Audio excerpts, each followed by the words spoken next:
O Ministério da Defesa entregou hoje ao presidente do Tribunal Superior Eleitoral o tal relatório que tinha sido prometido a respeito do trabalho técnico efetuado pelo Ministério da Defesa, trabalho técnico a pedido do próprio Tribunal Superior Eleitoral.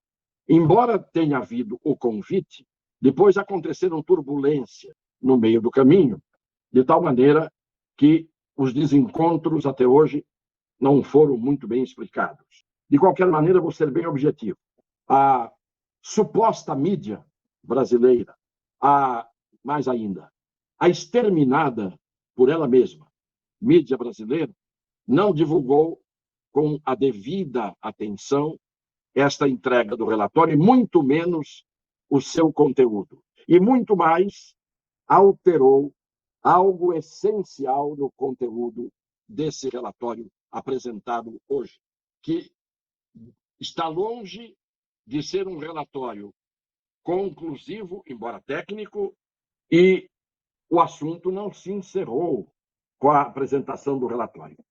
Quem quiser, o relatório está divulgado, embora a mídia tenha divulgado a versão dela sobre um relatório que talvez ela não tenha lido, e enganando o povo brasileiro, a mídia faz o que ela tem feito há muito tempo.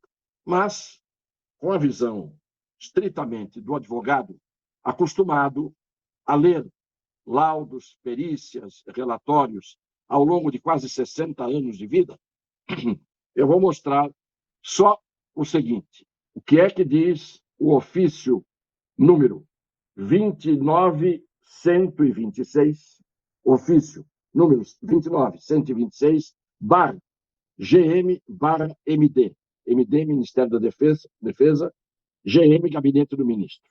Assunto: fiscalização do sistema eletrônico de votação. Aí já está o assunto sobre o qual versa o relatório. Fiscalização do sistema eletrônico de votação. E não fiscalização das eleições, fiscalização das ocorrências ou não no dia da eleição. É fiscalização do sistema eletrônico de votação. E o que interessa são os 5, o item 5, o item 6, o item 7 e o item 8 desse ofício, que eu vou ler na íntegra. Fazendo uma referência rápida ao item 4, em que diz o ministro: assinalo que o trabalho restringiu-se à fiscalização do sistema eletrônico de votação, não compreendendo outras atividades, como, por exemplo, a manifestação dos peritos acerca de eventuais indícios de crimes eleitorais.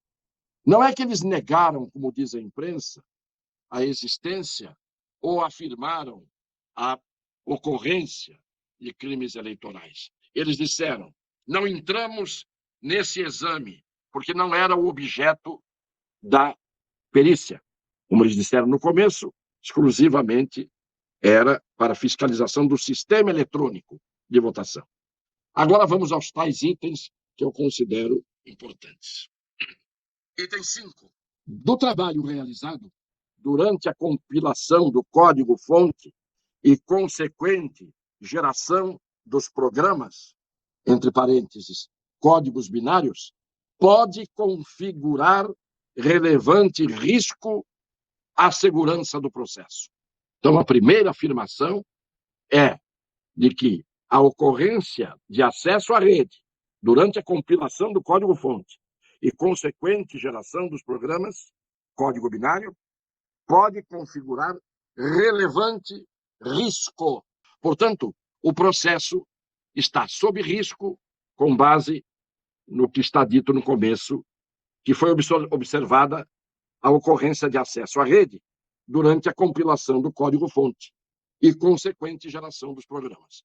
Nesse momento, já se via a possibilidade de risco à segurança do processo. Segundo, diz o ofício, dos testes de funcionalidade realizados por meio do teste de integridade e do projeto piloto com biometria, não é possível afirmar que o sistema eletrônico de votação está isento da influência, isto é, está livre, escapa da influência de um eventual código malicioso que possa alterar o seu funcionamento. Portanto, duas afirmações básicas do ponto de vista técnico. Não estamos aqui discutindo assunto político, nem ideológico, nem interesses que não sejam da rigidez, da saúde do sistema eleitoral sobre o qual versa o relatório. Mas não acabou. 6. Em consequência, o que é que diz o ministro?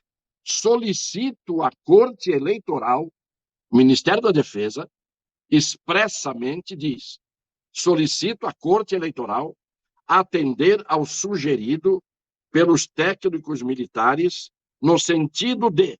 E aí vem o que é que eles solicitam. Estão solicitando. 1. Pede à Corte que ela realize uma investigação técnica para melhor conhecimento do ocorrido na compilação do código-fonte e de seus possíveis efeitos. Está solicitando essa investigação. 2. Promover a análise minuciosa dos códigos binários que efetivamente foram executados nas urnas eletrônicas. Está dando para entender, não as pessoas de boa fé, mas os ignorantes, os que se fazem de ignorantes na mídia e até em outros setores. Está dando para entender o que está dito no ofício? Aqui não se trata, eu não estou nem concordando, nem discordando, nem avalizando, nem reprovando o que está aqui. Eu estou lendo o que muita gente não leu, ou o que muita gente leu e não entendeu, ou o que muita gente leu, entendeu e fingiu que não entendeu. Para isso, apresento como sugestão, palavra do ministro da Defesa, a criação de uma comissão específica, criada para isso, integrada por técnicos renomados da sociedade e por técnicos representantes das entidades fiscalizadoras. Finalmente, 8. Em face da importância do processo eleitoral, esse ocorrido no segundo turno, no dia 30 de outubro. Então, aqui está no ofício do ministro da Defesa, especificamente mencionado o processo eleitoral em face da importância do processo eleitoral. Para a harmonia política e social do Brasil, estão falando de agora, em face da importância do processo eleitoral, para a harmonia política e social do Brasil, solicito ainda a essa Corte Superior considerar a urgência na apreciação da presente proposição. Está bem claro? Eu acabei de ler um documento público que é um ofício dirigido pelo ministro do Estado e de Estado da Defesa, Paulo Sérgio Nogueira de Oliveira, ao presidente do Tribunal Superior Eleitoral, Alexandre de Moraes. Portanto, quando os senhores veem na mídia, de um modo geral, o que está diferente do que está aqui é fraude da mídia, ou ignorância dos midiáticos, ou trampolinagem de pessoas de má fé. Lido o ofício naquilo que ele tem de essencial, e é um ofício que tem uma lauda e meia. O relatório tem 200 laudas, sei lá quantas laudas. Mas o ofício em que já está ali bem colocado o que aparece de risco, o que aparece de perigo para a saúde das eleições e o que aparece como consequência desse risco faça-se uma comissão agora. É a sugestão que está dando o Ministério da Defesa, que termina dizendo, como sempre, aquilo que é o óbvio. Por fim, reafirmo o compromisso permanente do Ministério da Defesa e das Forças Armadas com o povo brasileiro, a democracia, a liberdade, a defesa da pátria e a garantia dos poderes constitucionais, da lei e da ordem. Atenciosamente, Paulo Sérgio Nogueira de Oliveira. Então, como sempre nós fazemos aqui, procuramos ser retos, corretos, diretos, justos. A palavra de quem faz o possível e o impossível para não distorcer os fatos, para não se desfazer do compromisso que tem com a verdade. Era tudo o que eu queria trazer hoje para os caríssimos seguidores. Um beijo no coração das pessoas de boa fé. Cliquem, compartilhem, inscrevam-se no canal e deem o seu like. Até amanhã, se Deus quiser.